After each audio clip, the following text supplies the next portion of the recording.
Hi, welcome to ജോസിനോ home book. അപ്പോൾ കുറേ നാളായി ഒരു വീഡിയോ ചെയ്യാത്തതിൻ്റെ കാരണം വേറെ ഒന്നുമല്ലായിരുന്നു കേട്ടോ. കുറച്ച് ബിസി ആയിപ്പോയി. Online class നടന്നുകൊണ്ടിരിക്കുകയായിരുന്നു. കുഞ്ഞുങ്ങളായതുകൊണ്ട് നമ്മൾ അവരുടെ കൂടെ തന്നെ ഇരിക്കണം. അല്ലാന്നുണ്ടെങ്കിൽ പകുതി ക്ലാസ് അവർ മിസ്സാക്കി കളയും. സ്കൂളാകുമ്പോൾ നമുക്ക് അത്ര പ്രശ്നമില്ല. സ്കൂളിലേക്ക് വിട്ട് കഴിഞ്ഞാൽ പിന്നെ നമ്മളും ഫ്രീ ആയി. പിന്നെ അവിടെ ചെല്ലുമ്പോഴേക്കും ടീച്ചേഴ്സ് അവർ നന്നായിട്ട് ശ്രദ്ധിച്ചോളും. അപ്പോൾ വലിയ കുഴപ്പമില്ലായിരുന്നു. പക്ഷേ ഓൺലൈൻ ക്ലാസ് ആയപ്പോഴേക്കും പാരൻസിന് കുറച്ച് ജോലി കൂടുതലായിട്ട് വന്നു. കാരണം നമ്മൾ ശ്രദ്ധിക്കുക തന്നെ വേണം. അതല്ലാന്നുണ്ടെങ്കിൽ നമുക്കത് ഫോളോ അപ്പ് ചെയ്ത് പോകാനായിട്ട് ഇച്ചിരി ബുദ്ധിമുട്ടായിരിക്കും. അപ്പോൾ ഇന്നത്തെ വീഡിയോ എന്ന് പറയുന്നത് നമ്മുടെ പഴയ റുട്ടീൻ വ്ളോഗ്സൊക്കെ കണ്ടിട്ട് 2-3 സബ്സ്ക്രൈബേഴ്സ് കേട്ടോ, ഒരുപാടൊന്നുമില്ല, 2-3 പേരെന്നോട് ചോദിച്ചു, ഫിറ്റഡ് ബെഡ്ഷീറ്റിനെ കുറിച്ച് ചോദിച്ചു. അത് തയ്ച്ചതാണോ അതോ വാങ്ങിച്ചതാണോ, അത് തയ്ക്കുന്ന രീതി ഒന്ന് കാണിക്കാവോ എന്ന് ചോദിച്ചു. അപ്പോൾ ഞാൻ വിചാരിച്ചു എന്നാൽ പിന്നെ അത് തയ്ക്കുന്നൊരു വീഡിയോ എടുത്തേക്കാണ്. നമ്മുടെ യൂട്യൂബിൽ ഒരുപാട് വീഡിയോസ് അവൈലബിൾ ആണ് കേട്ടോ. എങ്കിലും നമ്മുടെ സബ്സ്ക്രൈബേഴ്സ് ചോദിക്കുമ്പോൾ നമുക്കത് നിരസിക്കാൻ പറ്റില്ലല്ലോ. അപ്പോൾ ഞാൻ വിചാരിച്ചു എന്നാൽ ഫിറ്റഡ് ബെഡ്ഷീറ്റ് തയ്ക്കുന്ന രീതി കാണിക്കാമെന്ന് വിചാരിച്ചു. ഞാനങ്ങനെ ഫിറ്റഡ് ബെഡ്ഷീറ്റ് വാങ്ങിക്കാറില്ല. ഒരു വട്ടം വാങ്ങിച്ചായിരുന്നു കേട്ടോ. പക്ഷേ അതെന്താ പറ്റിയെന്ന് വെച്ച് കഴിഞ്ഞാൽ നമ്മുടെ ബെഡിൻ്റെ കറക്റ്റ് സൈസിൽ ചിലപ്പോൾ കിട്ടണമെന്ന് നിർബന്ധമില്ല. ഞാൻ വാങ്ങിച്ചതിൽ രണ്ട് ബെഡ്ഷീറ്റ് വാങ്ങിച്ചായിരുന്നു. ഒരെണ്ണം ഭയങ്കര ഫിറ്റായിപ്പോയി, ഒരെണ്ണം ലൂസുമായിപ്പോയി. അപ്പോൾ ലൂസായിട്ടുള്ള ഫിറ്റഡ് ബെഡ്ഷീറ്റ് ഇട്ടപ്പോഴേക്കും നമ്മൾ സാധാരണ ബെഡ്ഷീറ്റ് ഇടുന്നതിനേക്കാളും കുറച്ച് വൃത്തികേടായിട്ടാണ് എപ്പോഴും അത് കിടക്കാറുള്ളൂ. പിന്നെ ഞാൻ ആ പരിപാടി ഞാനത് വാങ്ങിക്കുന്നത് നിർത്തി. അപ്പോൾ ഞാൻ സാധാരണ ബെഡ്ഷീറ്റ് വാങ്ങിച്ചിട്ട് അതിനെ ഫിറ്റഡ് ബെഡ്ഷീറ്റാക്കി മാറ്റുകയാണ് എപ്പോഴും ചെയ്യുന്നത് കേട്ടോ. ഒരുപാട് നേരത്തെ പണിയൊന്നുമില്ല, കുറച്ച് നേരത്തെ ഒരു പരിപാടിയേ ഉള്ളൂ. നമുക്ക് ആ ട്രിക്ക് അറിഞ്ഞിരുന്നു കഴിഞ്ഞാൽ നമുക്ക് ഈസി ആയിട്ട് ഫിറ്റഡ് ബെഡ്ഷീറ്റ് വീട്ടിൽ തന്നെ നമുക്ക് സ്റ്റിച്ച് ചെയ്തെടുക്കാം. അപ്പോൾ ഞാൻ ഒരുപാട് സമയമൊന്നും കളയുന്നില്ല. നമുക്ക് നേരെ വീഡിയോയിലേക്ക് പോകാം. അപ്പോൾ വീഡിയോ കാണുന്നതിന് മുന്നേ ആയിട്ട് ഒരു കാര്യം കൂടി ഞാൻ പറയുകയാണ്. നിങ്ങൾക്ക് ഈ വീഡിയോ കണ്ടിട്ട് ഇഷ്ടമായാലും മാത്രം ഒന്ന് ലൈക്ക് ചെയ്യുക. പിന്നെ ഫ്രണ്ട്സിനൊക്കെ ഒന്ന് ഷെയർ ചെയ്ത് കൊടുക്കുക. അതുപോലെ തന്നെ സബ്സ്ക്രൈബ് ചെയ്തിട്ടില്ലെങ്കിൽ ഒന്ന് സബ്സ്ക്രൈബ് ചെയ്തിട്ട് സപ്പോർട്ട് ചെയ്യാനും മറക്കരുത് കേട്ടോ. അപ്പോൾ നമുക്ക് വീഡിയോയിലേക്ക് പോകാം. ഞാനിപ്പോൾ ആദ്യം ഞാൻ ഓൾറെഡി തയ്ച്ചിട്ടേക്കുന്ന ഫിറ്റഡ് ബെഡ്ഷീറ്റ് കാണിച്ചു തരാം. അതിന് ശേഷം നമുക്ക് എങ്ങനെയാണിത് തയ്ക്കുന്നതെന്ന് നോക്കാം കേട്ടോ. അപ്പോൾ ഇതാണ് ഫിറ്റഡ് ബെഡ്ഷീറ്റ് ഞാൻ തയ്ച്ചതെന്ന് പറഞ്ഞത്.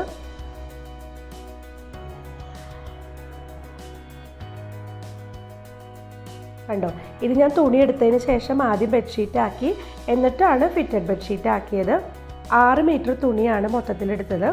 വൈറ്റ് കളറിലെ തുണി 3 മീറ്ററും അതുപോലെ സൈഡ് ഭാഗത്ത് പിടിപ്പിച്ച പീച്ച് കളറിലെ തുണി 3 മീറ്റർ, അങ്ങനെ 6 മീറ്റർ തുണിയാണ് എടുത്തത്. അപ്പോൾ ഈ 2 ബെഡ്ഷീറ്റും അതുപോലെ തന്നെ 3 പില്ലോ കവർ തയ്ച്ചു. ഇനിയും തുണി ബാക്കിയുണ്ട്. അപ്പോൾ അത് വെച്ചിട്ട് എങ്ങനെയാണ് ചെയ്യുന്നതെന്നാണ് കേട്ടോ കാണിക്കാൻ പോകുന്നത്. പിന്നെ ഒരു ചെറിയൊരു കുഷ്യൻ പോലെ നമുക്ക് തയ്ക്കാനായിട്ടും സാധിച്ചിട്ടുണ്ട്. അപ്പോൾ വീഡിയോ കാണാം ഇനി.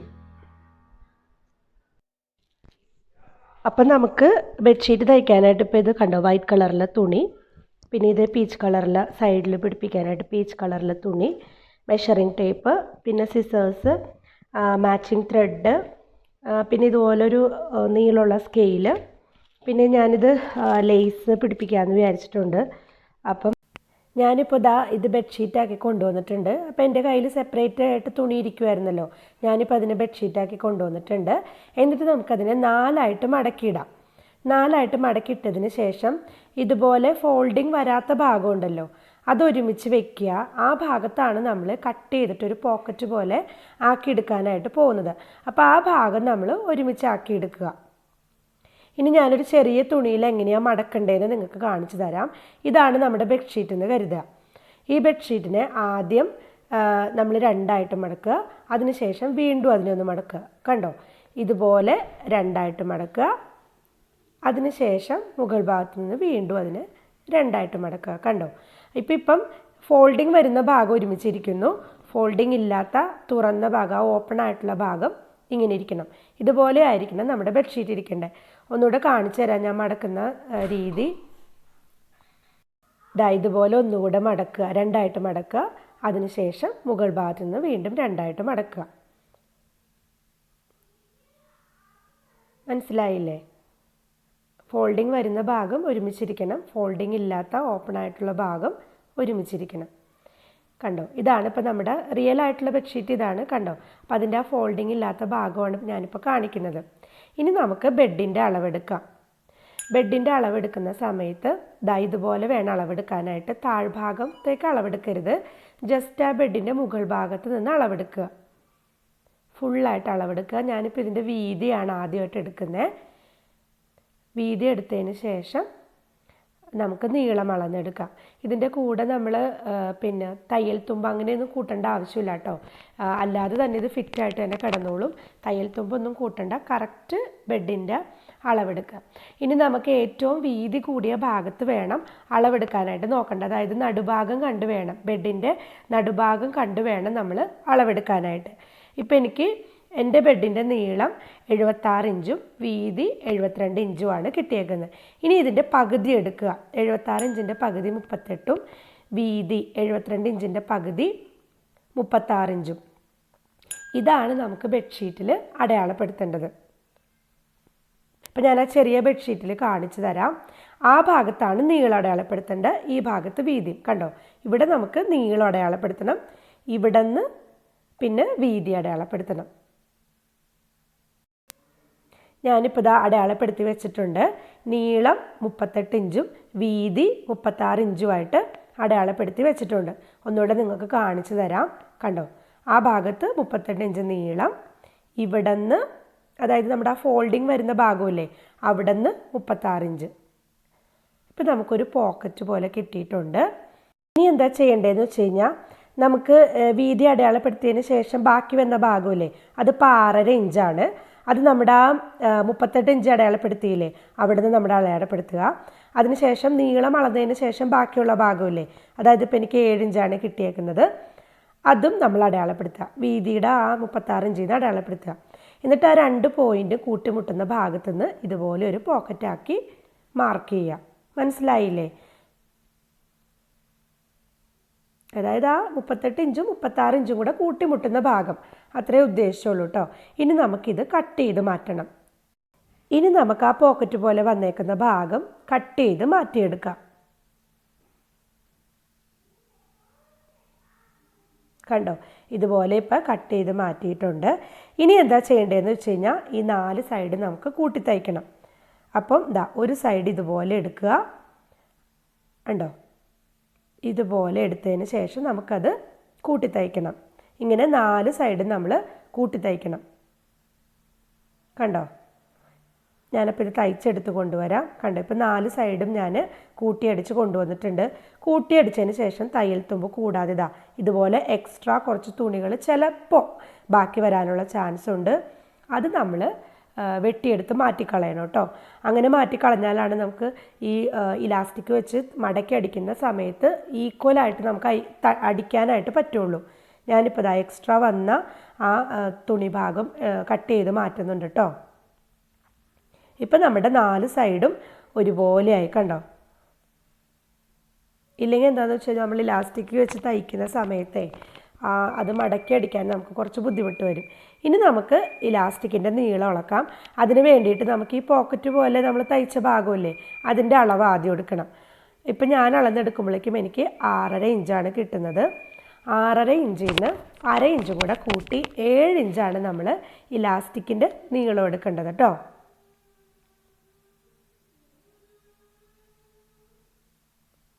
അപ്പോൾ 6.5 ഇഞ്ച് കിട്ടിയിട്ടുണ്ട്. ഞാനിപ്പം 6.5 ഇഞ്ച് ഇലാസ്റ്റിക്കിൽ എടുത്തിട്ട് അതിന് ശേഷം ഒരു 1/2 ഇഞ്ച് കൂടെ 7 ഇഞ്ച്, മാക്സിമം 10 ഇഞ്ച് വരെ നമുക്ക് ഇലാസ്റ്റിക്കിൻ്റെ നീളം എടുക്കാം കേട്ടോ. ഇതുപോലത്തെ 4 പീസ് നമ്മൾ കട്ട് ചെയ്തെടുക്കണം. 7 ഇഞ്ച് നീളമുള്ള 4 പീസ് നമ്മൾ കട്ട് ചെയ്തെടുക്കണം കേട്ടോ. ഇലാസ്റ്റിക്കിൻ്റെ വീതി എന്ന് പറയുന്നത് 1/4 ഇഞ്ച് മുതൽ 1/2 ഇഞ്ച് മതി കേട്ടോ. അതിൽ കൂടുതലായാൽ നമുക്ക് മടക്കി തയ്ച്ച് എടുക്കാനായിട്ട് ഇച്ചിരി പാടായിരിക്കും. നമ്മുടെ ബെഡ്ഷീറ്റിൻ്റെ കുറേ ഭാഗം ഉള്ളിലേക്കായി പോകും. അപ്പം അതുകൊണ്ട് മാക്സിമം 1/2 ഇഞ്ച് വീതി മതി കേട്ടോ. ഇനി നമുക്ക് 7 ഇഞ്ച് നീളത്തിലുള്ള 4 പീസ് ഇതുപോലെ കട്ട് ചെയ്തെടുക്കാം. നീളം ഞാൻ പറഞ്ഞല്ലോ എങ്ങനെ എടുക്കേണ്ടതെന്ന്. നമ്മൾ ആ പോക്കറ്റ് പോലെ തയ്ച്ച ഭാഗത്തിൻ്റെ നീളം അളന്നെടുത്തതിന് ശേഷമാണ് കേട്ടോ ഇലാസ്റ്റിക്കിൻ്റെ നീളം എടുക്കുന്നത്. ഇനി നമ്മൾ എന്താ ചെയ്യേണ്ടതെന്ന് വെച്ച് കഴിഞ്ഞാൽ ആ തയ്ച്ച ഭാഗം ഉണ്ടല്ലോ അവിടെ നിന്ന് 2 സൈഡിലേക്കും 7 ഇഞ്ച് വീതം അടയാളപ്പെടുത്തുക. 7 ഇഞ്ച് എന്ന് പറഞ്ഞാൽ നമ്മൾ ആ ഇലാസ്റ്റിക്കിൻ്റെ നീളം അളന്നെടുത്തില്ലേ, അതാണ് ആ 7 ഇഞ്ച് എന്ന് പറയുന്നത്. 7 ഇഞ്ച് വീതം 2 സൈഡിലേക്കും ഒന്ന് അടയാളപ്പെടുത്തുക. അതിനുശേഷം ഒരു സൈഡിൽ അടയാളപ്പെടുത്തിയ 7 ഇഞ്ചില്ലേ, അവിടെ നിന്ന് ഇപ്പുറത്തെ സൈഡിൽ അടയാളപ്പെടുത്തിയ 7 ഇഞ്ചിലേക്ക് ഇലാസ്റ്റിക് വലിച്ചു പിടിച്ച് നമ്മുടെ ബെഡ്ഷീറ്റിലേക്ക് അടിച്ചെടുക്കുക. കണ്ടത് ഇതുപോലെ. അപ്പോൾ ആ സൈഡിൽ നിന്ന് ഈ സൈഡിലേക്ക് നമ്മുടെ ഇലാസ്റ്റിക് നന്നായിട്ട് വലിച്ചു പിടിച്ച് അടിച്ചു ചേർക്കുക. അപ്പോൾ ആദ്യം നമ്മൾ ഇലാസ്റ്റിക് വെക്കുമ്പോഴേക്കും ഒന്ന് ബാക്ക് സ്റ്റിച്ച് ചെയ്തിട്ട് അതിൽ നമ്മുടെ ബെഡ്ഷീറ്റിലൊന്ന് ഉറപ്പിക്കുക. അല്ലെങ്കിൽ എന്താണെന്ന് വെച്ച് കഴിഞ്ഞാൽ ഇലാസ്റ്റിക് നമ്മൾ വലിച്ചു പിടിക്കുമ്പോഴേക്കും കയ്യിൽ നിന്ന് അങ്ങ് വിട്ടുപോകും. അപ്പോൾ അത് ഒഴിവാക്കാൻ വേണ്ടിയിട്ട് ആദ്യം നമ്മളൊന്ന് ബാക്ക് സ്റ്റിച്ച് ചെയ്തിട്ട് നന്നായിട്ട് അതിനെ ഉറപ്പിക്കുക. അതിനുശേഷം വലിച്ചു പിടിച്ചിട്ട് ബെഡ്ഷീറ്റ് ഇതുപോലെ 2 മടക്കാക്കി നമ്മുടെ ഇലാസ്റ്റിക്കിനെ അതിൻ്റെ ഉള്ളിലേക്ക് ആക്കിയിട്ട് തയ്ച്ചെടുക്കുക. അപ്പോൾ ഇതുപോലെ തയ്ച്ചെടുക്കാൻ നിങ്ങൾക്ക് ബുദ്ധിമുട്ടുണ്ടെങ്കിൽ ആദ്യം നമ്മൾ ഇലാസ്റ്റിക് വെക്കാതെ ഒരടി ഒന്ന് അടിക്കുക. അതിനുശേഷം ഇലാസ്റ്റിക് വെച്ച് ഒന്നുകൂടെ മടക്കി തയ്ച്ചെടുക്കുക. ചിലപ്പോൾ നമ്മൾ നമുക്ക് തയ്ക്കാൻ കുറച്ച് ബുദ്ധിമുട്ടുണ്ടെങ്കിൽ തുടക്കക്കാരൊക്കെ ആണെങ്കിൽ നമുക്കിതുപോലെ ഇലാസ്റ്റിക് വെച്ചിട്ട് 2 മടക്കാക്കി അടിക്കാനൊക്കെ കുറച്ച് ബുദ്ധിമുട്ട് വരും. അപ്പം അത് ഒഴിവാക്കാനായിട്ട് ആദ്യം ഇലാസ്റ്റിക് വെക്കാതെ ഒരടി അടിക്കുക. അതിനുശേഷം ഇലാസ്റ്റിക് വെച്ചിട്ട് ഒന്ന് ബാക്ക് സ്റ്റിച്ച് ചെയ്തെടുക്കുക. എന്നിട്ട് ഒന്നുകൂടെ മടക്കി ഒന്നാകെ അടിച്ചെടുക്കുക. ഇലാസ്റ്റിക് വെച്ച് കഴിഞ്ഞതിന് ശേഷം ബാക്കിയുള്ള ബെഡ്ഷീറ്റിൻ്റെ ഭാഗം നമ്മൾ സാധാരണ അരികു മടക്കി അടിക്കില്ലേ, അതുപോലെ മടക്കിയെടുക്കുക കേട്ടോ. ഇനി ഇതുപോലെ 4 സൈഡും ചെയ്യുക. നമുക്ക് വേണമെങ്കിൽ ഫുൾ ബെഡ്ഷീറ്റ് ഇതുപോലെ ഇലാസ്റ്റിക് വെച്ച് അടിച്ചെടുക്കാം കേട്ടോ. അപ്പം അങ്ങനെ അടിച്ചെടുക്കുമ്പോഴുള്ള പ്രയാസം എന്താണെന്ന് വെച്ച് കഴിഞ്ഞാൽ ചിലപ്പോൾ ഫിറ്റായി പോകാനുള്ള ചാൻസ് ഉണ്ട്. അപ്പം അത് ഒഴിവാക്കാനായിട്ടാണ് ഇങ്ങനെ ചെയ്യുന്നത് കേട്ടോ. ഇപ്പം ഞാൻ അടിച്ചെടുത്ത് കഴിഞ്ഞിട്ടുണ്ട്. ഇനി ഇതെൻ്റെ കുട്ടികൾ തന്നെയാണ് ഇടുന്നത്. കാരണം കുട്ടികൾക്ക് വരെ നല്ല എളുപ്പത്തിൽ ബെഡ്ഷീറ്റ് വിരിക്കാനായിട്ട് നമ്മൾ ഇതുപോലെ ഫിറ്റഡ് ബെഡ്ഷീറ്റ് ആക്കിയാൽ പറ്റും കേട്ടോ. ഫിറ്റഡ് ബെഡ്ഷീറ്റ് പുറത്തുനിന്ന് വാങ്ങിക്കുക എന്ന് പറയുന്നത് കുറച്ച് എക്സ്പെൻസീവാണ്. അതുപോലെ കുഞ്ഞുങ്ങളുള്ള വീട്ടിൽ പക്ഷേ ഇത് വളരെ അത്യാവശ്യവുമാണ്. കാരണം എന്താ വെച്ചാൽ അവർ കയറി മറിഞ്ഞാലൊന്നും ഇത് പെട്ടെന്ന് അഴുക്കായി പോകുമൊന്നുമില്ല. പിന്നെ തനിയെ ഉറങ്ങുന്ന കുട്ടികളാണെങ്കിൽ അവർക്ക് നല്ല ഈസി ആയിട്ട് ബെഡ് വൃത്തിയാക്കി ഇട്ടിട്ട് പോകാനായിട്ട് ഈ ഫിറ്റഡ് ബെഡ്ഷീറ്റ് ആക്കിയിടുവാണെങ്കിൽ കുറച്ചുകൂടെ എളുപ്പമായിരിക്കും. അതേസമയം അങ്ങനെ ആക്കിയിട്ടില്ലെങ്കിൽ ചുളിവൊന്നും കൂടാതെ ബെഡ് വൃത്തിയാക്കി ഇടാനൊക്കെ ആയിട്ട് അവർക്ക് ഇച്ചിരി പ്രയാസം കാണും. പിന്നെ നമ്മൾ ഡ്യൂട്ടിക്കൊക്കെ പോവുകയാണെങ്കിൽ അതിന് മുന്നേ ആയിട്ട് റൂമൊക്കെ ഒന്ന് പെട്ടെന്ന് വൃത്തിയാക്കി എടുക്കാനായിട്ട് ബെഡ് വൃത്തിയായാൽ തന്നെ റൂം പകുതി വൃത്തിയായി. പിന്നെ ആ ബ്ലാങ്കറ്റ് നമ്മൾ ഉപയോഗിച്ച ബ്ലാങ്കറ്റ് മടക്കി വയ്ക്കുക എന്നുള്ളൊരു ഡ്യൂട്ടിയെ ബാക്കി ഉണ്ടാവുള്ളൂ. അപ്പോൾ നമ്മൾ തിരിച്ച് ഡ്യൂട്ടി കഴിഞ്ഞ് വീട്ടിലേക്ക് കയറി വരുമ്പോഴേക്കും ആ റൂം കാണുമ്പോഴേക്കും നമുക്കൊരു പോസിറ്റീവ് എനർജിയാണ്. നല്ല വൃത്തിയായിട്ട് ഇതുപോലെ നല്ല വൃത്തിയായിട്ട് കിടക്കുന്ന ആ ബെഡ് കാണുമ്പോൾ തന്നെ നമുക്കൊരു പോസിറ്റീവ് എനർജിയാണ് ശരിക്കും പറഞ്ഞു കഴിഞ്ഞാൽ ബാക്കിയുള്ള ജോലികൾ ചെയ്യാനായിട്ട്. അപ്പോൾ ഇതുപോലുള്ള ചെറിയ ചെറിയ ടെക്നിക്കുകൾ അല്ലെങ്കിൽ ചെറിയ കുറച്ച് മെനക്കെട്ടാൽ നമുക്ക് നമ്മുടെ കുറേ പണികൾ നമുക്ക് എളുപ്പമാക്കി എടുക്കാനായിട്ട് പറ്റും. അപ്പോൾ ഇനിയും ഇതുപോലത്തെ ചെറിയ ട്രിക്കുകളും ടിപ്പുകളും ആയിട്ട് ഞാൻ വരാം. അപ്പോൾ വീഡിയോ ഇഷ്ടമായാലും ഒന്ന് ലൈക്ക് ചെയ്യുക. അപ്പോൾ ഞാൻ എൻ്റെ കുട്ടികൾ കയറുന്നത് കാണിച്ചു തരാം കേട്ടോ. അവരിപ്പോൾ വീഡിയോ ചെയ്യുന്നത് കൊണ്ടാണ് ഇത്തിരി ഒതുക്കത്തിലൊക്കെ കയറുന്നത്. അല്ലാന്നുണ്ടെങ്കിൽ ഇതുപോലെ ഒന്നുമല്ല. എങ്കിൽ കൂടി അവർ ഇത്തിരി കുത്തി മറിഞ്ഞാൽ കൂടി നമ്മുടെ ബെഡൊന്നും അങ്ങനെ ചുളുങ്ങി പോവില്ല. ഇനി അവരിറങ്ങി പോകുമ്പോൾ ഞാൻ കാണിച്ചു തരാം. ഇത് ഇത്രയൊക്കെ ചുളുക്ക് വരും കേട്ടോ. ഭയങ്കര ഇങ്ങനെ ഒട്ടും ചുളിവ് കൂടാതെ കിടക്കുമെന്നല്ല, ഇത് ഇത്രയൊക്കെ ഒരു ചുളുക്ക് വരും. എന്നാലും പെട്ടെന്ന് തന്നെ നമുക്കത് റെഡിയാക്കി ജസ്റ്റ് ഒന്ന് വലിച്ചിട്ട് കഴിഞ്ഞാൽ അത് പെട്ടെന്ന് അങ്ങ് റെഡിയായി കിട്ടും. നമുക്ക് ഇത്രയൊക്കെ വരുള്ളൂ, മാക്സിമം ഇത്രയൊക്കെ വരുള്ളൂ കേട്ടോ. അപ്പോൾ എല്ലാവരും ഒന്ന് ട്രൈ ചെയ്ത് നോക്കുക. നിങ്ങൾക്ക് ഏതെങ്കിലും രീതിയിൽ ഫിറ്റഡ് ബെഡ്ഷീറ്റ് തയ്ക്കുന്നതിൽ സംശയമൊക്കെ ഉണ്ടെങ്കിൽ കമൻറ്റിൽ കൂടെ ചോദിച്ചാൽ മതി.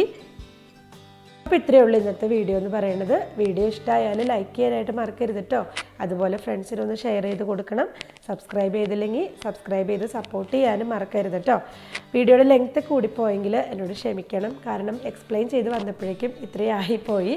അപ്പോൾ ലെങ്ത്ത് കൂടിപ്പോയെങ്കിലൊന്ന് ക്ഷമിക്കണം. അപ്പോൾ ഇതുപോലത്തെ നല്ല നല്ല വീഡിയോകളുമായിട്ട് അടുത്ത എപ്പിസോഡുകളിൽ കാണാം. അതുവരേക്കും ബൈ ബൈ.